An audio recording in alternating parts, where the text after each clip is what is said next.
Tech YouTube channel no. First na YouTube. Na se de the Tech se de be ya mo hwehwe a mo benya nantem. Se ne na wo de o channel na to ha wo hwa subscribe to the channel no we twi. Baby ye kan santi twi bia no ye de ye kire se de be ya be hunu se application se de ni usage etie computer tie any technology no se de tie nyina no obi hunu wo Twi Tech ha medam wase ene de ye besua ho ade no kwan a be faso anya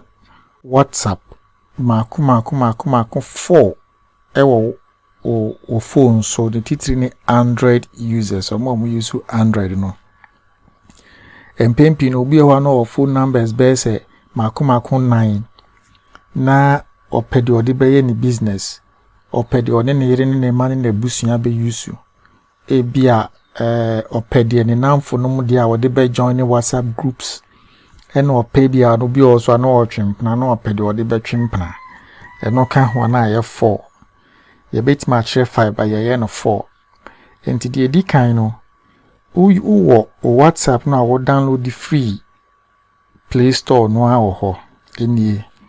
eno wedi kan ye dada so ene wo phone so na de wo number ye ntimi fan say no de wo ne wo yire wo ma ene wo busuafo ena mo de sa WhatsApp no edi nsawo so mo de dinkita ho ne nsawo so nti oya abeduru hanom a na ne wabo number ahye na eno anno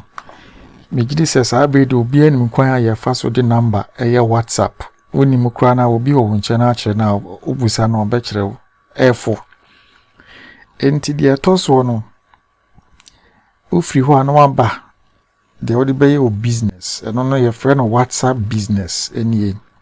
eno so Play Store ho benya enti wo boss wa eno so be bui ebua wabo number e de ahye ho na afi de wo de activate na eko de toso mi ensa your friend GB WhatsApp eno de wunya no Play Store enti wo be ko Google Chrome anaso beko browser bia we use bia na wako download the GB WhatsApp APK tinye GB WhatsApp APK obo a ebebie ebia na wa download the ego phone so ana wonum se wo download bibi up browser mu ana Google ewo phone so a eko file manager mu o file manager we ni ekom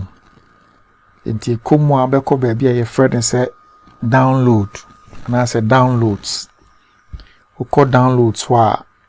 obenya obehu ba bia ni nyina no ewo na wakwa akoyi na waye dai wa download wa install it so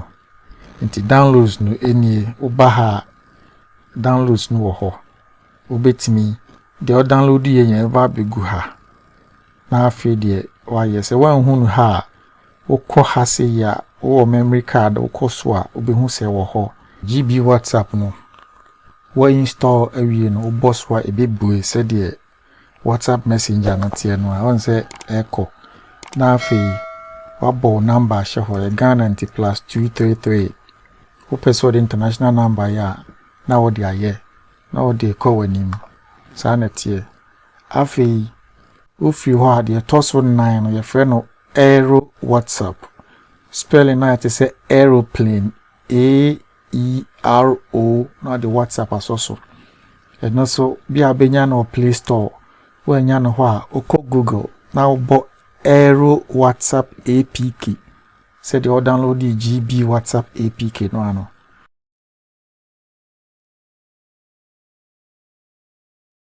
wa download no wa install and also be hunu wo file manager downloads we install na afi de wa bosso and also be bue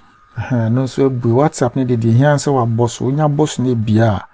et say WhatsApp messenger na ne nyina ayepe na afi wa bo agree and continue no na afi wo number se wo Ghana 233 no abo number so na wo dia aye wo WhatsApp no so ho enti ye no ye wo number eto so 4 eno no nti se ya kire mako 4 de di kan ye WhatsApp messenger one wo yire ne wo mane wo busuafo use no de to so ye WhatsApp business de wo de be ye wo business no wa download the WhatsApp business de to so mi ensa eye GB WhatsApp eno so o download the APK no a na o de aye eno so bi ase on pena bi o de batwi mpena and de wawa sem de opese o de ye no me de me kira o ye to so 9 eye bi a adwumam de opese o de join WhatsApp groups any ade a eno obetimi e de eno so aye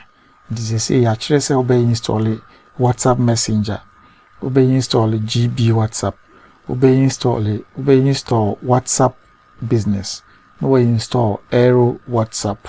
na afi de wo de aye WhatsApp nti enko wi achi no nya WhatsApp mako 4 e wo Android phone so and the episode ye bia wotumi de ye da mo ase se mo ha channel yi mo subscribe dane de nyina de bi bebrem ya mo ntamra ha na mo share na mo like it. So why me da mo ase nuanom o ma bye.